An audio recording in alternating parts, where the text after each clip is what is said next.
nous avons l'honneur d'avoir donc le ministère de la Transition numérique et de la digitalisation qui soutient cette initiative pour que notre pays devienne une nation fintech.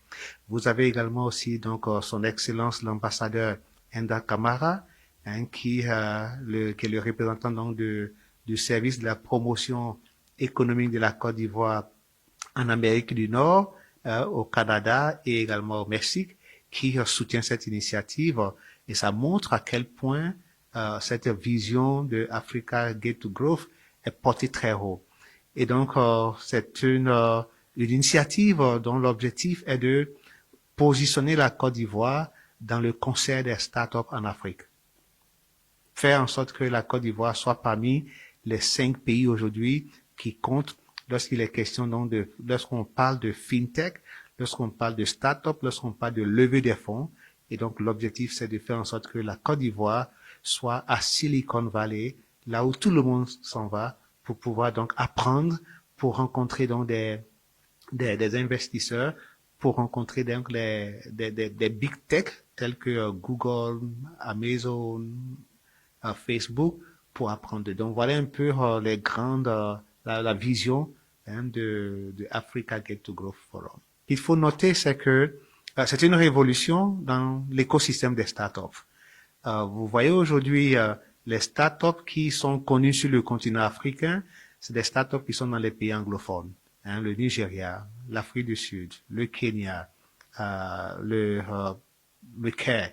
Et nous voulons que nos startups également partent à Silicon Valley. Et donc nous avons lancé une compétition pour choisir les 10 meilleures startups que nous appelons Ivoire Tech Champions, qui ont été sélectionnées après une compétition rigoureuse. Et tout à l'heure, ma collègue va donner des détails sur cette compétition, mais pour montrer à quel point on a voulu vraiment faire en sorte que nos startups partent à Silicon Valley pour apprendre. Effectivement, l'Ivoire Tech Champion se positionne aujourd'hui comme ce pôle de développement des startups en Côte d'Ivoire, je dirais pourquoi pas en Afrique.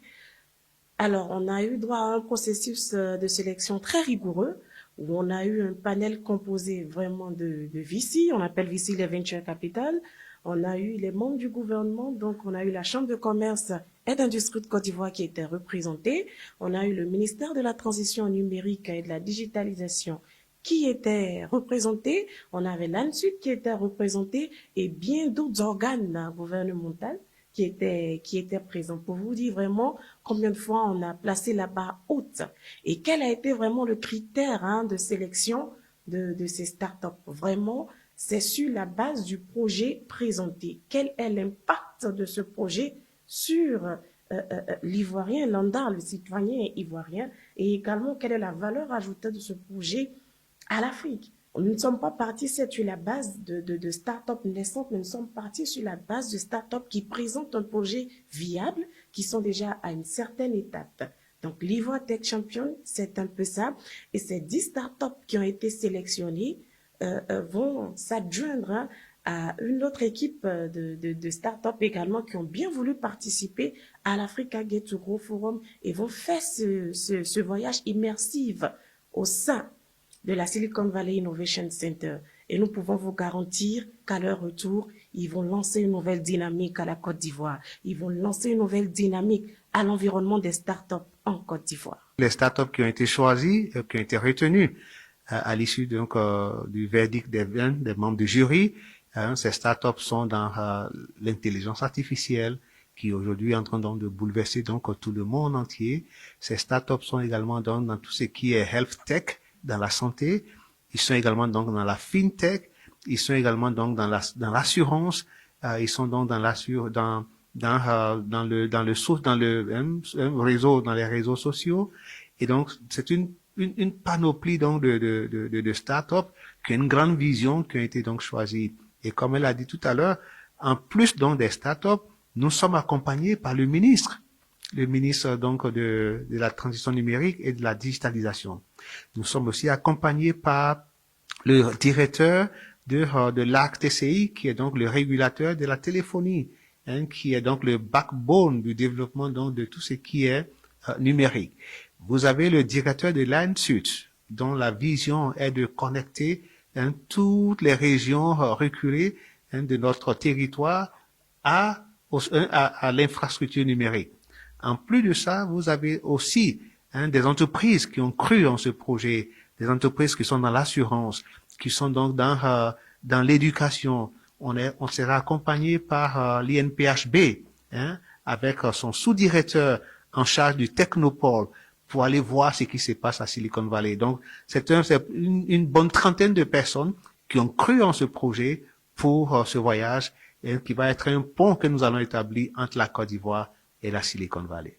Le premier Africa Ghetto Forum aujourd'hui, c'est vraiment de faire de la Côte d'Ivoire une licorne de par ses startups. Ce programme se tiendra du 21 au 28 février en Californie. Nous devons donc remercier tous les partenaires qui nous accompagnent sur cette initiative.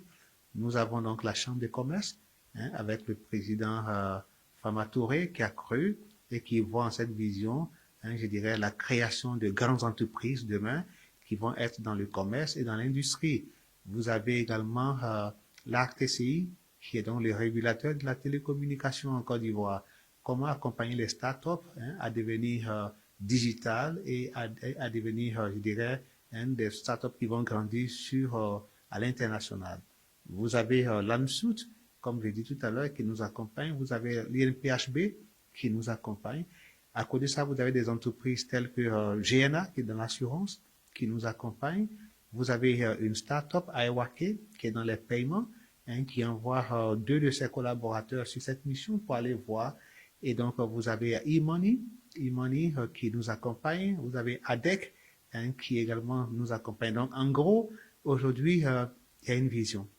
Donc, les enjeux, c'est comme elle a dit tout à l'heure, si on fabrique des unicorns, on fabrique aussi une nation unicorn. Que la Côte d'Ivoire soit une nation qui soit une référence lorsque on parlera demain des startups.